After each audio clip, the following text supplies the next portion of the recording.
In the foreword of Stephen King's book on writing, he traces his title to a conversation with friend and fellow author Amy Tan.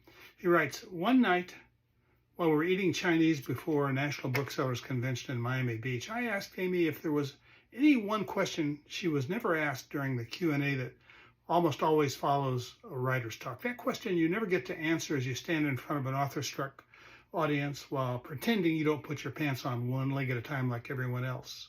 Amy paused, thinking it carefully over. She says, "No one ever asks about the language. Something similar motivated my own study of fund appeals. I gathered 1.5 million words of text from 200,412 fund appeals from 880 organizations, 735 of which raised more than $20 million annually. I hoped the study might help nonprofit leaders write better, raise more, and serve more."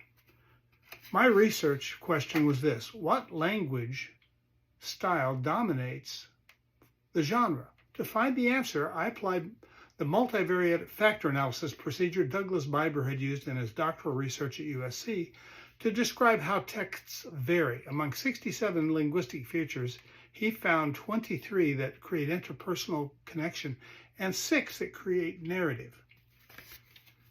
Beyond fundraising, I was hopeful that this would be used for people in any genre of work. If you sell a product or service, if you raise money for a cause, of course, or if you just want to resolve an interpersonal problem. I discovered 3 dimensions to think about when constructing a text for those purposes. 1, rhetorical superstructure.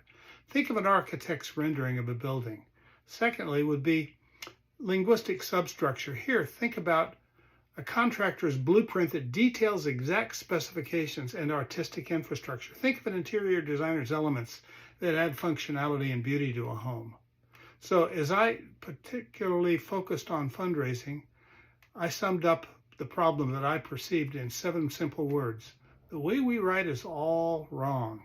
I found a mismatch between how fundraisers write and 2 tasks that a fund appeal must achieve. It must, number 1, create interpersonal connection, and number 2, tell a story that motivates giving. Why does this matter? Being effective at raising funds is critical to 1.8 million U.S. nonprofits, the people those organizations help, and the livelihoods of those who run those nonprofits.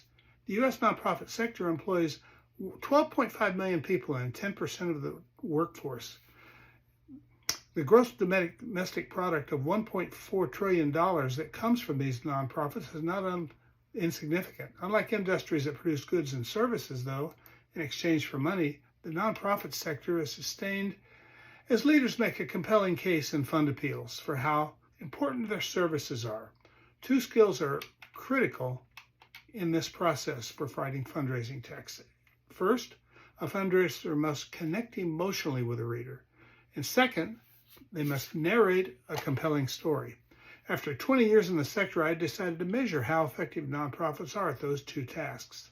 On a 1 to 5 scale, with 5 being high, I asked leaders to rate how important an argument-centric approach was in writing fund appeals. Only 5% rated exposition high. And then I asked them how important it was to make an emotional connection by telling a story. 45% rated connection and storytelling high. But by 9 to 1, they prefer storytelling to facts. But the factor analysis confirmed just the opposite, that they write like academic prose. My factor analysis found 2 fronts. They fail to make that emotional connection with the reader. They don't tell stories that people can identify with that would motivate them to give. Instead, they're self-absorbed and congratulatory. You might think MBA programs around the country or MA programs for nonprofits might have a solution for this problem, but I looked at the curricula of 300 of those programs, and the fact is none of them offered anything about writing fund appeals. One of the leaders of a top 10 organization that offers nonprofit MA said, "Fundraising is off key to us." Amy Tan said, "I'm puzzled about nobody asking about the language. Survey results found that these folks don't write narratives. And the preceding can be illustrated in a 170-word story about economic inequality in Guatemala. Lucy told me my mother taught me to weave as a child. So at 15, I got a job cleaning houses because there was no market for my craft. I earned $15 a month. I was sure that something got lost in translation. You mean $15 a day? No, she confirmed, $15 a month. That translates to just $3.75 a week. That's just 7.5 cents an hour. We have a word for that. We call that slavery.